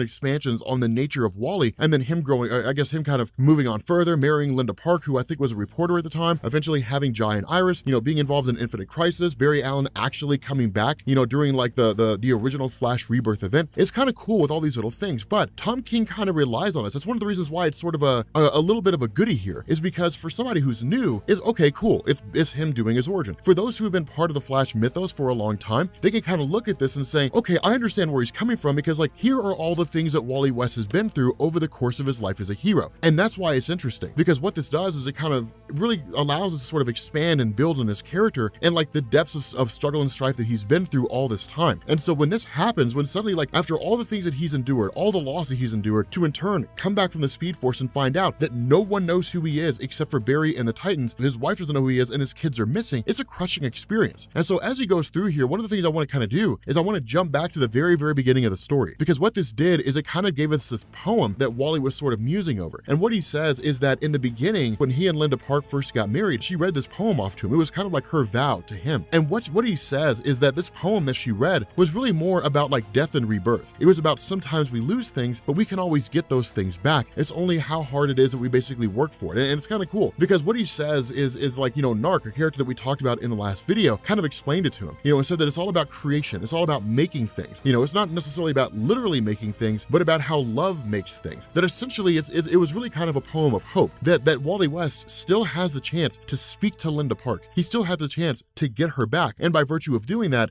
tracking down and then of course getting his kids. But at the same time that he does this, he basically snaps his fingers, creates a crack of lightning, and basically like brings back Poison Ivy. He essentially resurrects her from the dead. Now, the cool thing about this is one of the important elements to remember, is that Tom King's not pulling this out of his backside, right? Like on the surface, it would be easy to assume that. When it comes to Poison Ivy, remember, she's part of the green. She's basically she's a plant elemental is really what she is. That was one of the things that was established about her through Swamp Thing. That you had like Swamp Thing, so you had the red, which is people's ability to basically kind of commune with the animal side of the world, more or less, or I guess the animal side of the universe, because they can kind of expand that beyond just the planet Earth. But then there's also the rot, which is basically everything dead, more or less. And then there's the green, which is plant life. And so while Poison Ivy's physical form would die, her spiritual essence would essentially become part of the green, which means at any point she can be brought back. And that's exactly what Wally does. He resurrects her from the dead. And it's kind of a cool thing, because initially we thought that Poison Ivy was going to be gone forever, but Tom King explicitly told us in the beginning of Heroes in Crisis on Twitter and various forms of social media, they're not going to stay dead forever. There's no reason they would. That the story's designed to be self-contained. It's designed to be a set of events that take place and then effectively end with things kind of being returned to the status quo. And that's why it's so cool, is because for everything we see here, while there is the caveat that essentially none of it really seems to matter, there's also the benefit that at the end of it all, there could be after effects. There could be things that kind of continue on from the events of Heroes in Crisis. But that's kind of where this big revelation comes from, is because while Wally is talking to Poison Ivy, what he says is, I hurt you. I was supposed to help you and I didn't. I was supposed to be a hero and I didn't. In a time when you needed me, I basically let you die. And the reason why was because I wasn't really being a hero, and I apologize for that, because you're gonna have to see what comes next. And when she says what, she says, my death. You're going to have to watch me die. And that's the crazy thing, because essentially Wally West is in the present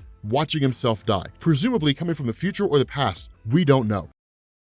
Okay, so originally I was not going to cover this, at least not right now, right? Like the most anticipated comic book movie, and I would argue the most anticipated movie of all time, is coming out like tonight. Why would I talk about anything but Endgame? That kind of baffled me, right? Like Endgame's coming out. It's like, yeah, Rob, I know Endgame's coming out, and it's the one thing that everybody's talking about. Can you talk about Spawn? And it was like, no.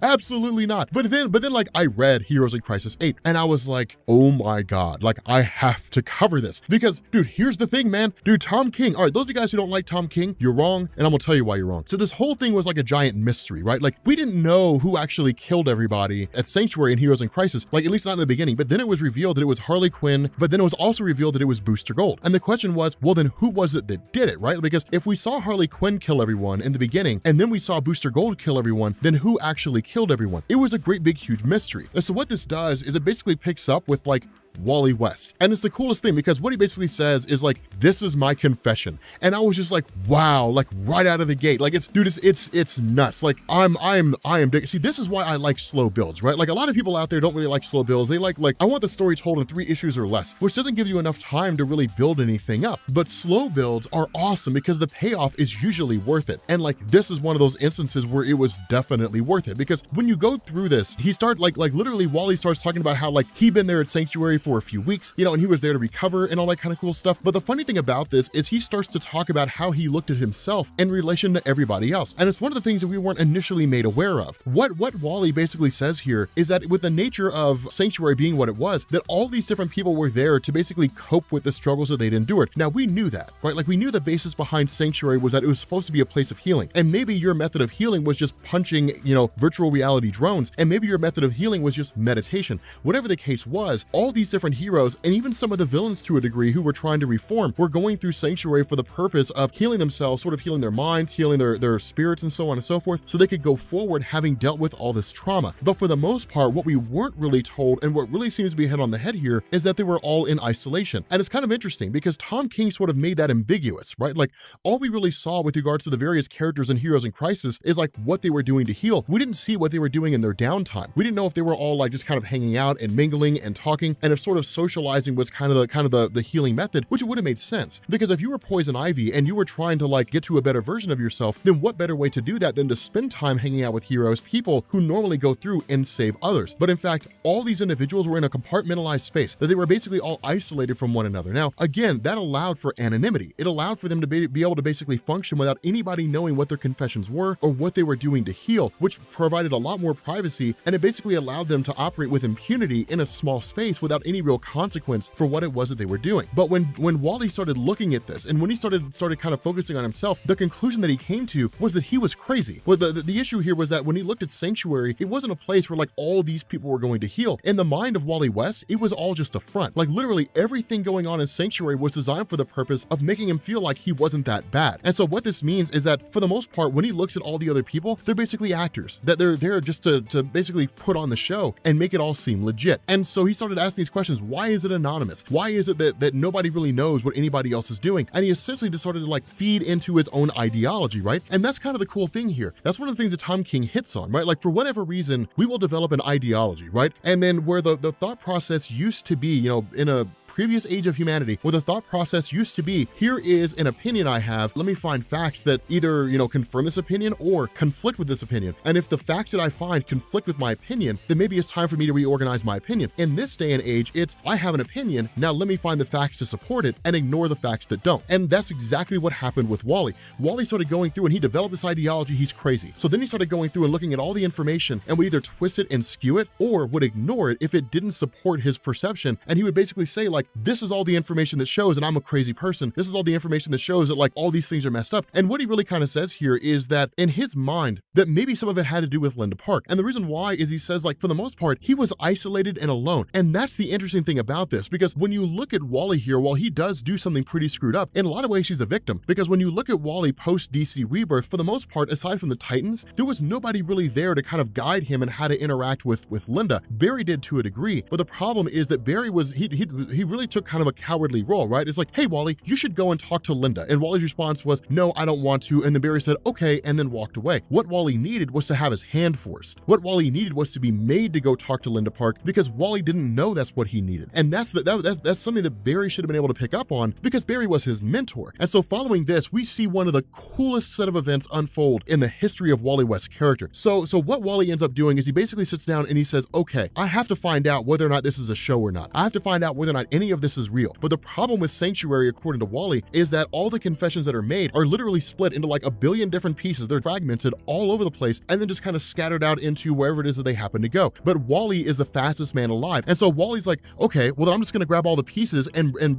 grab all these little digital bytes and bring them back together again. And that's what he did. Wally West was the one who recompiled everybody's confessions. He's the one that basically brought it all back together, and then he watched all the confessions. And the issue is that when he did that, it broke him, because he was literally literally watching nothing but pain and suffering for however long it took him to watch. And it basically warped and screwed up his mind. And the result was that it essentially kind of broke him on a mental level. Now, following this, he basically races out of the house to catch his breath. And then what he does is he talks about the Speed Force. And he says that with the Speed Force, people look at it and they say, yeah, the Speed Force is so cool. You've got an accelerated healing factor. You can time travel. You can travel to other dimensions if you vibrate the right way. You can do all kinds of really awesome things. But Wally says that like there's a huge drawback. And a huge drawback is that you're essentially taking your portion of a multiversal source of energy and keeping it confined into yourself. And if it were to explode out of you, what would happen? And that's what happens here. That when Wally's trying to regain his composure, when he's watching all this pain and suffering replay in his head, when he triggers an alarm by messing with the computer systems and everybody comes filing out, all this energy just kind of lets loose. He snaps for a brief second. And when that happens, all these people in Sanctuary are killed. And so the question is, what does Wally do? Because he just basically killed everyone. What does Wally do after this? He constructs a plan. He basically frames Booster Gold and Harley Quinn. What he essentially does is that because Booster and Harley were the last two who were in there, they're the last two who left, that what he essentially did is he messed with their VR systems so that when they thought they were leaving, they were actually walking back into the VR system itself. And then he in turn modified Sanctuary so that Harley Quinn saw Booster Gold kill everybody, including Wally West, and Booster Gold saw Harley Quinn kill everybody, including Wally West. And so following that, he ran 5 days into the future. Like after they were done, he ran 5 days into the future, brought himself back, and literally had this conversation. He placed a fake body. Basically, like he engineered an entire crime scene. And he did this because he was with Barry Allen for decades, right? For like at least 20 years of his life. He knows exactly how Barry Allen thinks. And with Barry Allen being the CSI, the crime scene investigator that the Justice League would inevitably call in, the best one in the world, he knew exactly what Barry would look for and he knew exactly what Barry would miss. He also knew what Batman would follow up with, because remember, Flash has been on team, or Wally West has been on teams with Batman before. And so while he's not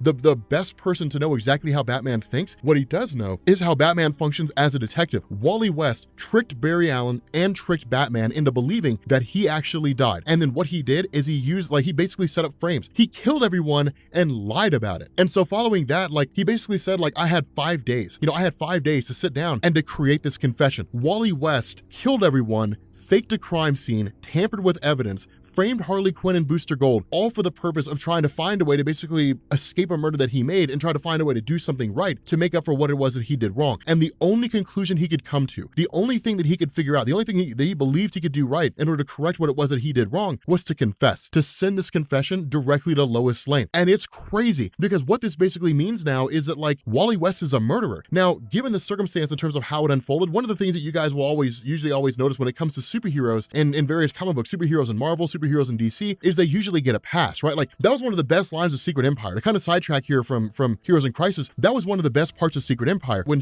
when evil Captain America was talking to good Captain America, that literally what evil Captain America said was like, hey, like I'm not one of your Avenger friends, right? Like I'm not Thor, I'm not the Incredible Hulk, I don't get a pass. It's one of these things where like I'll end up having to do time for what I did. With Wally, it's something akin to that, right? Like Wally is a hero. And so the result is that he'll be given the benefit of the doubt. If this was any other villain out there, immediately he would have been put on trial, probably sent to Arkham or sent to some other prison, Belle Reve, thrown into the Suicide Squad. Like who knows what would have happened to them, but they certainly would not get the benefit of the doubt, right? Like if the Joker had done this, or if like Harley Quinn had done this, like they would have immediately been thrown in there. But with Wally, it's like, well, but I mean, he's a good guy though. So like we got to give him the benefit of the doubt. I mean, sure, he did a really bad thing, but like we like him though. So like it's okay. Like that's literally what it'll turn into. And it's so intriguing because it basically kind of throws into the idea of like, what happens to Wally next? Where do we go from here? Wally is a confessed killer. He confessed to his crime. What follows after this? One of the best comics I've read in a long time. I love Heroes in Crisis. It's absolutely amazing.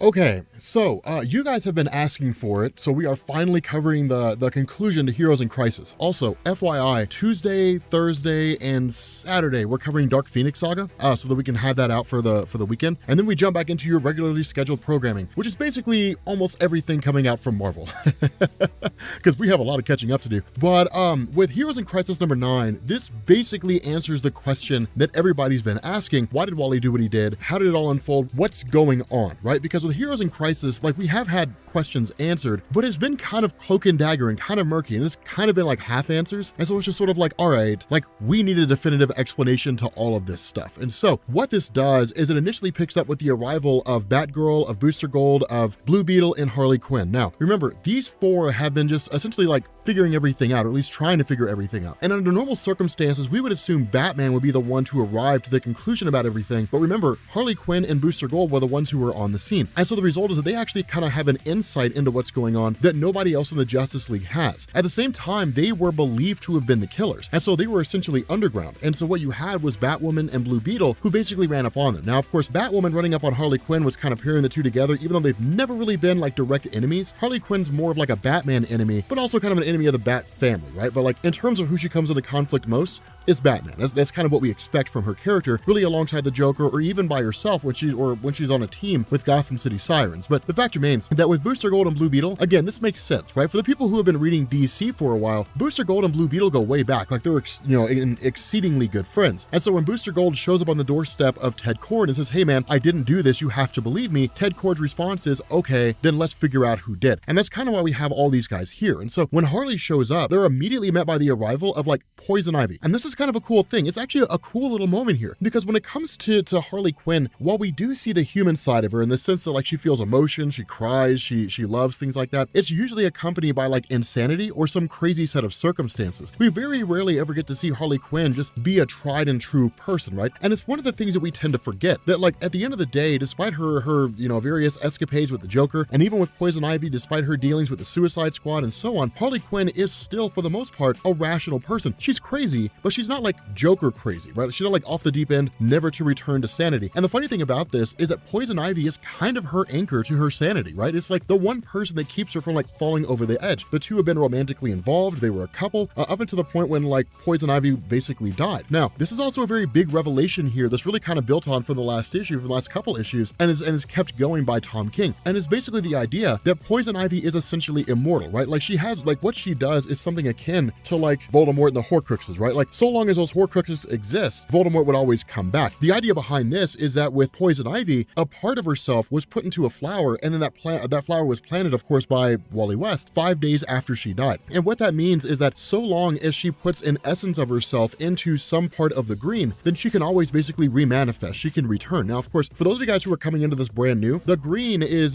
just kind of a colloquial name for like nature, more or less, insofar as like plant life, right? You have the red, which is animals, and then you have the rot, which is the death of all things, more or less, like death itself to a degree, like rotting, decaying, that kind of a thing. The gist behind this is that with Poison Ivy being part of the green, it means that she's literally part of nature, right? Like she's on par with Swamp Thing. And so basically by establishing this again, Tom King says like so long as a part of her essence is tapped into the green, meaning like it's in a flower or a plant or something like that, and it's reconnected to the green, reconnected to like nature itself, to the plant aspect of this world or any other, then what it means is that she can basically reconstitute her physical form. And then of course it seems as though she has all of her memories intact. She recalls Harley Quinn. She knows the two of them were together. It's a pretty cool little thing. And it really kind of like adds on to the existing nature of Poison Ivy, right? We always kind of knew to a degree there was an aspect of immortality there. We just didn't really know how far it went. Of course, this is when it switches over to Wally West. And this is kind of a cool thing because you sort of have like Batwoman, you have Harley, you have Poison Ivy, Booster Gold, and Ted Kord, who are just sort of watching these two Wally Wests, encounter one another. And it's because Wally West feels totally alone. And this is when the huge explanation comes. This is when it's all basically revealed. That what we find out here is that when Wally had pieced together all these little bits of information, right? Like these little tidbits of confessions and so on, when he experienced like this huge influx of like pain and suffering from all these heroes, he cracked. And of course, we know that led to him just kind of letting off the Speed Force power and killing everybody in the vicinity. That part had already been explained. What comes next is this idea that in Wally's mind, because he had killed all these people, what he needed to do was something that would basically right the wrong. He needed an equally good thing to match the equally bad thing. And so what he ended up doing was running 5 days into the future, grabbing himself and then killing himself, bringing it back and then dropping it off. And of course, as we know, that would spare him 5 days. But the logic behind his actions is what we didn't entirely know. His initial indication was, well, I'll just run back in time and stop myself from blowing up. But as he points out with Barry Allen and the Flashpoint event, we don't know what ramification that would cause, right? I mean, for Barry, it was keeping his mom alive, right? Like it was saving the life of his mom. And that changed the entire universe. Something that small that seemed, for the most part, to be confined strictly to Barry, right? Like it wasn't like he saved Krypton from blowing up, and he saved Batman's parents,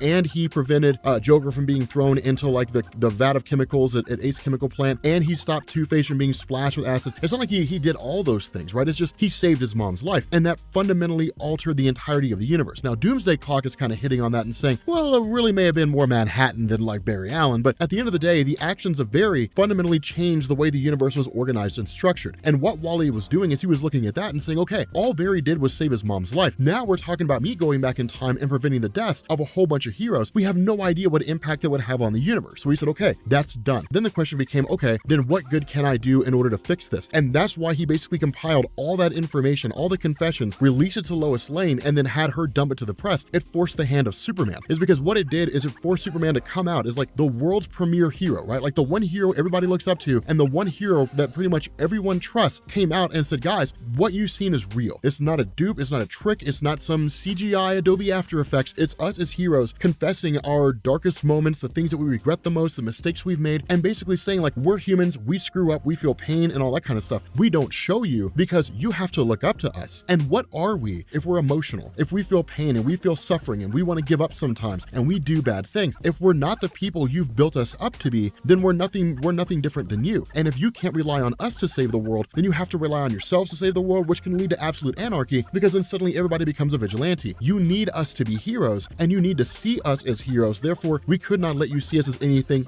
but that. That's why we had Sanctuary. That's why we kept everything hidden from you. But Superman going out, stepping out, and revealing all that basically meant that like the world sees heroes as people. And so it's kind of a fun thing, kind of an interesting thing, because what this does is it taps into Wally, and it really kind of changes the entire dynamic of like Heroes in Crisis, because now it's no longer Heroes in Crisis. Now it's the crisis of Wally West, right? Like I was at Denver Comic-Con this past weekend, and I was talking to Sal, and he and I were running over like what we thought about Heroes in Crisis, and he made that good point. He's like, it's the crisis of Wally West, because when you look at Wally as a character, and that's why this is so cool, when you look at Wally as a character, all he's known since the events of Rebirth is loss, right? Like that's all he's known. Before the events of Flashpoint, before the events of Rebirth, that Wally West had Jai and Iris, he had his kids, he had Linda, he had his family, he had everything that he ever wanted, right? I mean, in a lot of ways, he lived the perfect life. That was the cool thing about Wally, and that's why so many fans loved him so much, right? Like Crisis on Infinite Earths happens, Barry Allen basically dies, or at least was supposed to have died, ends up joining the Speed Force, and he's gone for the next 20 years. This sets the stage for Wally to basically become the new Flash, and he spends the first little bit of it under the shadow of Barry, and then finally steps out of that shadow and says, I can be my own hero. Then he starts doing things like tapping into the Speed Force. He starts doing things like mainlining the Speed Force. He starts becoming the fastest of all the speedsters. He starts developing a new set of powers that not even Barry had. And then it comes a point where he basically marries the reporter Linda Park. Then he has Jai, then he has Iris. There was a point in time right before the events of Flashpoint when Wally had it all. He had everything he ever needed. He had friends, he had family, the whole 9 yards. And then Flashpoint happens and it's all gone in the blink of an eye. Everything he knows is gone. He encounters Dr. Manhattan. We know that from the events of Doomsday Clock. He tries to stop Dr. Manhattan. Manhattan pushes him back into the Speed Force, and Wally's stuck back there again. Eventually he makes his way out when Barry finally realizes who he is, only to come back to the real world and realize the only people who seem to recall him are Wally, maybe a couple of the heroes, and like the Titans, and that's it. But the people who mean the most to him, his children, he doesn't know where they are. His wife doesn't know who he is. He's lost everything. And so in this moment, when he basically goes to like confess the things he's struggling with, when he can find a brief moment of reprieve, he kills everyone with his Speed Force powers. It's like Wally can't do anything but screw up, right? Like ever since the events of Flashpoint, he's just out of sync with the way things are supposed to be, that he can't do anything right. And that's the struggle of Wally West, is he went from being the hero to a guy who can't do anything right. And that's what's so crushing, is because ultimately he feels totally alone. And so in this moment, they're kind of stuck in a recursive time loop, right? Because the question is, if this all kind of repeats the same way, right? Like Wally runs into the past or runs into the future 5 days, he grabs that future version of himself, he brings it back, kills him, drops the body off, and then everybody thinks that Wally's dead, and that buys him the 5 days in order to bring together all the confessions and then give it to Lois Lane, who dumps it to the press, and Superman has to talk. If it always plays out that way, then how do you break that loop? Now, this is where Tom King kind of just, I wouldn't say screws the pooch, but certainly takes the story in a direction where it seems to kind of take away from the impact of everything. Because then what you end up having is Booster Gold, who chimes up and says, hey, just run to the future and just get a clone of yourself, and then like kill the clone, bring it back, drop the body off, and then you're fine. You don't have to kill yourself 5 days in the future. And so like, that's it. It's such an easy way out. To be honest, it's such an easy way out. But that's kind of the funny thing, is because if you look at Heroes in Crisis as a traditional superhero story, then yes, that ending sucks and it ruins the whole thing. But if you look at it for what it's supposed to be, which is a deconstruction of Wally West. It's not about the steps that Wally takes in order to win the day. It's about what's going on with Wally. How does he view the world? If you look at it through those eyes, the entire nature of the story changes. And I think that's where a lot of people struggled. I think a lot of people kind of went into this because DC built it that way, so you really can't fault them for it. But a lot of people went into this like, it's a great big huge event, and it's a huge story, and like all kinds of crazy things are going to happen. DC didn't really build it as a deconstruction of Wally. DC built it as like, this is the next big event, you know, and it's like, okay. And then you get into it and you realize this doesn't quite work the way it's supposed to. Now, the thing about this is kind of the cool moment. The thing about this is that Wally kind of sits down and says, okay, so I've done this, right? Like I went to the future, I grabbed a clone, I dropped it off, I killed him, and that's the body they discover. Done and done. The recursive time loop is closed. Things can move forward. There's still the question of what happens to Wally? What goes on now? Because Wally killed people, and then he lied about it. He framed Booster Gold and Harley Quinn, and then he forced Superman's hand to dump a bunch of information that really probably shouldn't have been dumped in the first place. You know, so what we're talking about here is a guy who engaged in murder and espionage. So like, what do you do with a guy like that? Well, of course, Wally ends up being taken to prison and just kind of dropped off in a cell. Now, it's sort of left open-ended by Tom King in the sense that like Wally's there, but we don't really know what comes next. I imagine that question will be answered in Joshua Williamson's Flash, right? Like Joshua Williamson will probably pick up from that and go from there. Either that, or Williamson will ignore it in its entirety, and it'll be like Heroes in Crisis never happened, and that'll just be the end of it. I don't know how you treat the story like it never happened. If it was confined strictly to Wally, and he basically managed to open the time loop and close it, and no one knew about it, then sure, you could just kind of sweep this under the rug and say, Heroes in Crisis never happened, I don't know what you're talking about, and call it a day. But like, the confessions of the superheroes being blasted out to the world, you can't really sweep that under the rug. There's no real like coming back from that.